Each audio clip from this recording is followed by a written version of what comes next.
ഇത് വിശ്വസിക്കാവുന്ന ഒരു നിലപാടല്ല. ഇതിൻ്റെ പിന്നിൽ മറ്റെന്തൊക്കെയോ ഉദ്ദേശമുണ്ട്. തെരഞ്ഞെടുപ്പിൻ്റെ പശ്ചാത്തലത്തിൽ നടത്തുന്ന ഒരു രാഷ്ട്രീയ നാടകം എന്നുള്ളതിനപ്പുറത്ത് ഇതിലൊരു പ്രാധാന്യവുമില്ല.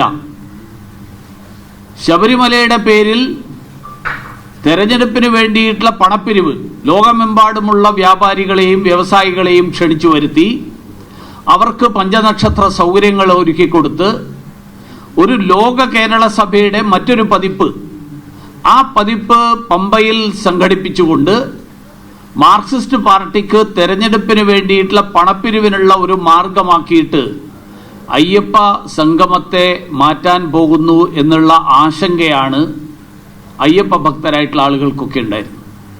പക്ഷെ അതോടൊപ്പം അതിലും ഹീനമായിട്ടുള്ള ഒരു തന്ത്രമാണ് ഇതിൻ്റെ പിന്നിലുള്ളത് എന്നുള്ളത് വ്യക്തമാവുകയാണ്. അയ്യപ്പ സംഗമത്തിൻ്റെ തുടർച്ച എന്നുള്ള നിലയിൽ ന്യൂനപക്ഷ സംഗമം നടത്താൻ പോകുന്നു.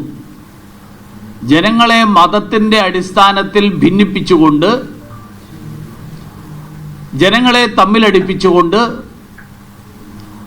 അതിലൂടെ രാഷ്ട്രീയ മുതലെടുപ്പ് നടത്താൻ വേണ്ടിയിട്ടുള്ള ശ്രമത്തിൻ്റെ ഭാഗമാണ് ഈ അയ്യപ്പ സംഗമവും ഇനിയിപ്പോൾ നടത്താൻ പോകുന്ന ന്യൂനപക്ഷ പ്രഖ്യാപിക്കപ്പെട്ടിട്ടുള്ള അല്ലെങ്കിൽ ചർച്ച നടക്കുന്ന ന്യൂനപക്ഷ സംഗമവും എന്നുള്ളത് വളരെ വ്യക്തമായിരിക്കുകയാണ്.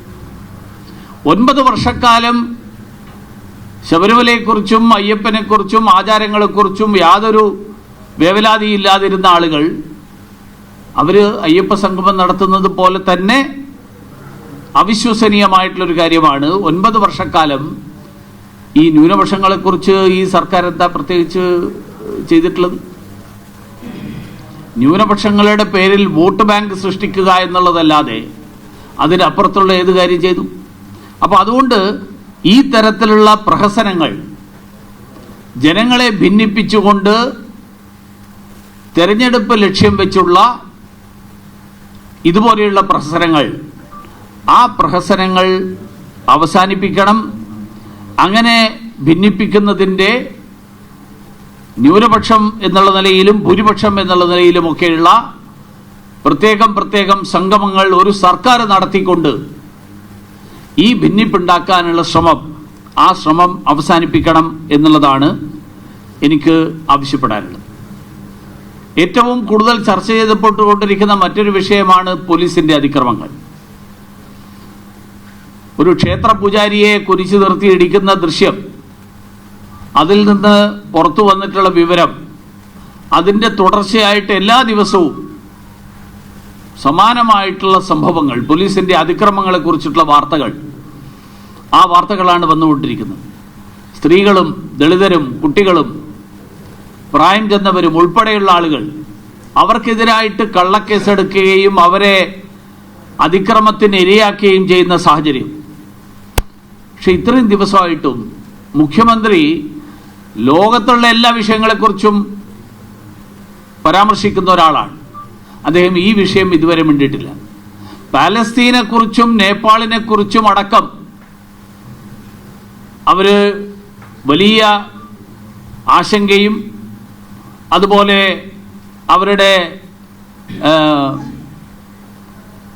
നിലപാടുകളും ഒക്കെ പറയുന്ന മുഖ്യമന്ത്രിയും പോളിറ്റ് ബ്യൂറോവും എന്തുകൊണ്ട് കേരളത്തിൽ കഴിഞ്ഞ ഇത്രയും വർഷക്കാലമായിട്ട് നടന്നുകൊണ്ടിരിക്കുന്ന ഈ രീതിയിൽ ജനങ്ങളുടെ ജീവൻ തന്നെ വലിയ ആശങ്കയ്ക്കിടയാവുന്ന തരത്തിലേക്ക് എത്തുന്ന ഒരു സാഹചര്യം സൃഷ്ടിച്ചിട്ടുള്ള കേരളത്തിൻ്റെ പോലീസിൻ്റെ സംവിധാനം, ആ സംവിധാനത്തെക്കുറിച്ച് ഒരക്ഷരം മിണ്ടുന്നില്ല എന്നാണ് എനിക്ക് ചോദിക്കാനുള്ളത്.